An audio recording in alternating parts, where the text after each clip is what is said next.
Hello everyone and welcome back to another video on the channel. Today we're going to be kicking off my 13 Days of Halloween series, which I try to do every single year with Halloween Kills, which is the sequel to Halloween 2018, which was the sequel to Halloween 1978. You gotta love when they reuse the exact same title, 40 years later instead of, switching it up and calling it Scream 5.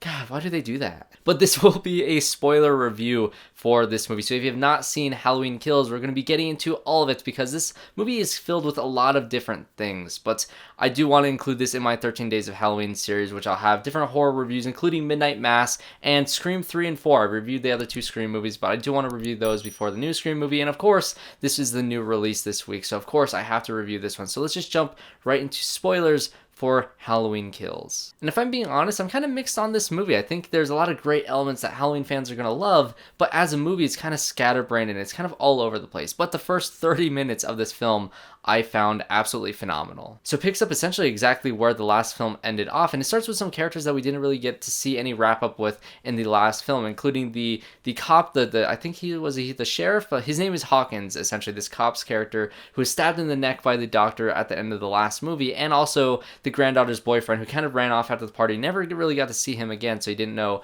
what happened to him, but he kind of stumbles across the cop character, and you get a flashback to the original night in 1978, the original Halloween, where he disappeared from the ground when Loomis looks over the balcony, and you always wonder what happened to Michael Myers. How did he get captured? Why was he in that mental institution at the beginning of the last movie? And you get to see a fleshed out version of the events in 1978, and it was really cool the way it was filmed, the way it was shot. I honestly didn't know how they brought back Loomis because it looked like him. It was him. I don't know if they, pulled a glass sort of, situation where they used some deleted scenes from the original movie, or if they, used CGI, or if they had a different actor playing him and they just, did a face replacement. I don't know what they did, but they brought Loomis back, which is really, really interesting. But in terms of all the characters in this movie, and there are a lot of characters in this movie, the storyline that I was drawn to the most, besides, Michael Myers, doing his, crazy murders throughout the movie, is this Hawkins character, because he was a cop and he helped capture him in 1978, and he was there that night, and so he was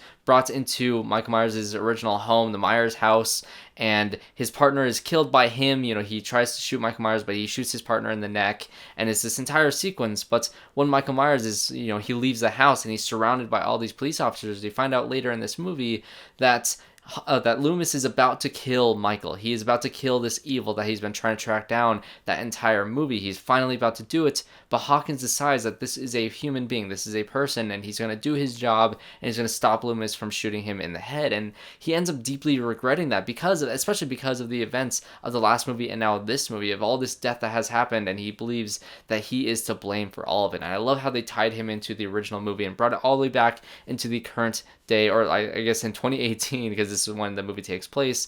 And I love that. I love that aspect of this character. However, him and Laurie Strode are both kind of bedridden in the hospital the entire movie. So you find out this information via flashbacks, but he is by no means the main character of this movie. Neither is Laurie Strode, because they were both severely injured in the last movie, so they have to, kind of have time to heal up. You can't just, be stabbed in the chest like Laurie Strode and walk around and fight Michael Myers in this next movie. So it makes sense, but it makes it so the most interesting characters are stuck in bed the entire time. And so now you're wondering, who is the main character of this movie, if not Laurie Strode or this other police character who had a really interesting story? The main character is really no one. This movie follows a bunch, and I mean a bunch of different characters. A bunch of people die in this movie because everybody is expendable, because you don't really get to know anybody. You get to follow the granddaughter and Karen's character a little bit because, they have some storylines. So if anything, the focus is kind of on them, but they bring back a lot of the original movies, survivors of that film. You bring back this nurse that survived Michael Myers in the car at the beginning of that movie. You bring back Tommy Doyle. You bring back Lindsay, who were the two kids in the original movie, and you bring back, all these different elements from the first one. You introduce some new ones, like the LONNIE character played by the Midnight Mass actor, the Mike Flanagan's favorite actor to give a bunch of monologues. So I loved seeing him in this movie, but there's a lot of people in this film that it follows, including the people who have moved into the Myers house. You follow them for a little while, and it's just kind of all over the place. There's no one cohesive story in this movie. There's a bunch of different things that all have to do with Michael Myers, but they're about different aspects of Michael Myers. I'd say of all the other characters, I'd say that Tommy has the most to do of all these, returning cast members, because he's kind of obsessed with the fact that now this evil has returned. He wants to kill this evil for good this night. It has to happen tonight, and he's kind of obsessed with that fact, and it kind of starts a mass hysteria amongst the community of Haddonfield. And I really like that, because now you have this town that has been kind of haunted by Michael Myers for all of this time, and they're all going out to hunt Michael Myers. And I thought that setup was great, and that mass hysteria was very stressful, especially in these hospital scenes. But again, there's so many other aspects that have nothing to do with that. Like the granddaughter's character, her storyline is essentially trying to convince herself that Michael has no drive towards her grandmother, because the entire time you think that, or at least some characters think, like Karen and Laurie Strode, they think that Michael was searching for Laurie Strode because she was the one who got away in the first movies, and so that's why he showed up at the Strode house at the end of that movie. But it wasn't, because the doctor brought her there, and I'm kind of conflicted about that too, because I want the movie to be about Laurie Strode. I want her to be the point. I want them to encounter each other and to have that aspect of she was the one who got away. But this entire movie is kind of focused on the fact that it wasn't the case, and that he doesn't care who he kills, and he doesn't care about Laurie Strode. And I just kind of feel like the movie didn't care about Laurie Strode because of that. And again, like I said, you have these two characters. I think they're like Young John, or like Little John and Big John, or some stupid naming like that. And these two characters are the ones who now live in the Myers' house, and you follow them for a few scenes, and you follow just this other escapee of the mental institution. You follow him for a while, and that kind of has to do with the mass hysteria, and his character and how he kind of has his doom of suicide in the hospital was very tragic and very upsetting.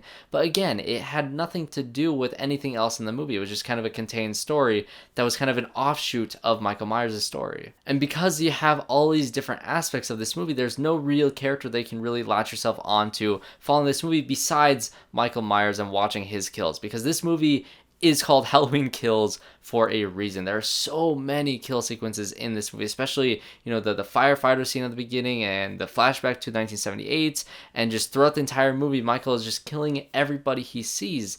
And this is another thing that I'm kind of conflicted about, because as glorious as some of those kill sequences were, I don't know if that is Michael Myers. And somebody that I also saw the movie with kind of had an explanation for this. So the way I see it, Michael Myers in the original movie, he was kind of a stalker at first. He kind of followed his victims before he even thought about killing them. He passed by some people, and it was that anticipation of what he was going to do that made that movie intense, and that made that movie scary. It wasn't that you had one contained sequence where Michael Myers is going to kill somebody, and all that tension is contained to one scene. In the original movie, all the tension is contained to the entire movie, because you see him stalking Laurie Strode from the beginning, so this guy's creepy, he's going to eventually do something, but they don't have that release until later in the movie when he finally does attack Laurie. You have all that build up throughout the entire film that makes it absurdly suspenseful, and a very, it's a staple to the horror genre. It created all of these cliches that we see now today, but this movie, he's just killing everybody that he sees, and I don't know how I feel about that, honestly. There's no melody to his murder. There's no,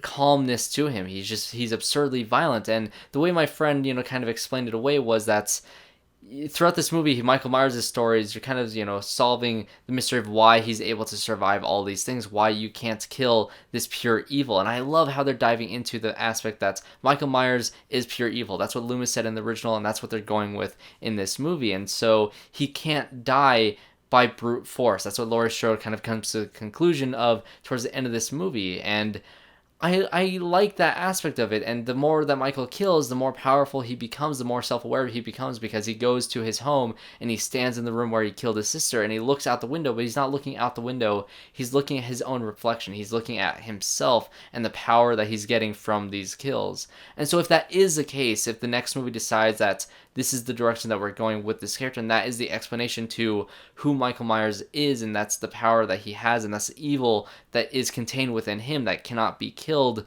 that is interesting. But again, that's very different. That's a very different take on the Michael Myers' character than was the point of the original movie, because I like the fact that he was a stalker and that he had, again, a melody to his murders. He chose out his victims very carefully, and he followed them, and he chose not to kill some people, and he chose to kill other people. And he even did that kind of in the last movie where he didn't kill the baby, but I think that's just because they didn't want to kill a baby. But I don't know. I kind of am back and forth on this. But then you get the last act of this movie, and the last act is kind of insane because, you know, Michael is, you know, he just wants to go back to his home, and you have the whole thing with the granddaughter and her boyfriend, and, you know, he kills Lonnie's character, who was the dad of the boyfriend, and he kills the boyfriend, and he breaks the leg of the granddaughter, and Karen is there, and she kind of stabs Michael for a second, and she just stops stabbing him. It's like, keep on going, like, kill this guy, finally just do it. But no, she stops for some reason, and she pulls off his mask and kind of lures him out with his mask to all of these people, the townspeople who are all trying to kill Michael, and they all gang up on him. And quite frankly, I felt bad for Michael in this moment. He's kind of, you know, lying on the floor, getting kicked, being beaten, being stabbed by all these people. And even Karen's character, you know, takes the knife. You know, she finally has a moment where she stabs Michael, and she thinks that she has taken him down, and he's lying on the floor, you know, I guess playing dead, because he's not really dead because you can't kill that evil. And she goes off to go see her daughter. And so the people of Haddonfield finally think that they killed Michael Myers, but then, you know, you hear the voiceover Laurie Strode talking that you can't kill evil, you can't kill him with brute force, so how do you kill him? I guess we're going to save that for the next movie, with, because Laurie Strode never encountered Michael Myers at all in this film, which I found kind of disappointing because, again, she was confined to a hospital bed the entire movie. And so you get this finale where you think he's dead, but then he wakes up and he starts killing all of these people. He kills Tommy, he kills everybody possible, everybody imaginable, and he goes back to his home, and you see Karen going through the home, and she looks out the window and she sees her reflection, and Michael pops up behind her, and Michael kills Karen in the very last moments of this movie. And quite frankly, with that little twist there at the end, I didn't really care because I don't like Karen's character. I didn't like her in the last movie. She was kind of miscast. I like Judy Greer in certain roles, but in a horror movie, in this role in particular, I don't think she fit at all. I think she was very, very, very miscast, especially in the last one. But she did a little bit better in this movie, but still, I didn't really care for her character. I didn't really care for anybody's character in this movie besides the two characters, you know, the classic characters from the original movie, like Laurie Strode and this Hawkins character now. They're the only ones that I was kind of interested in. And so you have a Halloween movie with a bunch of kills, with a different philosophy of who Michael Myers is, and a definite kind of like explanation to the pure evil aspect of him, why he can survive all of these things, because he was like shot so many times in the last movie and in this movie, and he's just unstoppable. And I think that's another thing that this movie did very, very well, is how unstoppable this character was. He was very, very imposing, and he was very threatening and very intense throughout this entire movie, which I really did enjoy. But for the most part, the plot itself and all these characters were so scattered that I could never care about any individual person. It was just kind of all over the place. And so what I'm hoping with the next movie, with Halloween Ends, I hope it focuses in and it hones in on just one character or two characters, and that is Laurie Strode and this Hawkins character. I really am interested to see how they go about taking out Michael Myers. And sure, you can have the granddaughter in there because she's going to have to deal with the death of her mom and all of these things. So yes, you can bring her back. I kind of like her in these movies, kind of, not really. She doesn't really have too much of an arc in any of these, but she's kind of there, and she's kind of like trying to kill Michael for whatever reason. She like leaves the hospital to do that. I don't really know. Her character's fine, but I want this next movie to focus in on Laurie Strode and Michael Myers, see them confront each other several times in this next movie, and have a very satisfying finale that has a cohesive story. So that is my review, and those are my thoughts on Halloween Kills. What do you guys think about it? Let me know in the comments down below. What did you want to see from this movie, and what do you want to see? What are your thoughts on the philosophy of Michael Myers and this pure evil aspect that they're introducing in this movie, and how do you think it's all going to end in the finale next year, next Halloween? I'm very excited to see how it turns out. And finally, this was the first episode of my 13 days of Halloween video, so I'll have a bunch of different reviews out throughout this entire rest of the month. So definitely subscribe to the channel, leave a like on this video, and comment down below what you want to see from my Halloween series, because I know I have a few planned out. I know I want to review Midnight Mass and Scream 3 and 4 and a couple others that I want, but if you have any suggestions, I will definitely take them into consideration. So thanks everybody for watching this video, and I hope to see you all in my next one.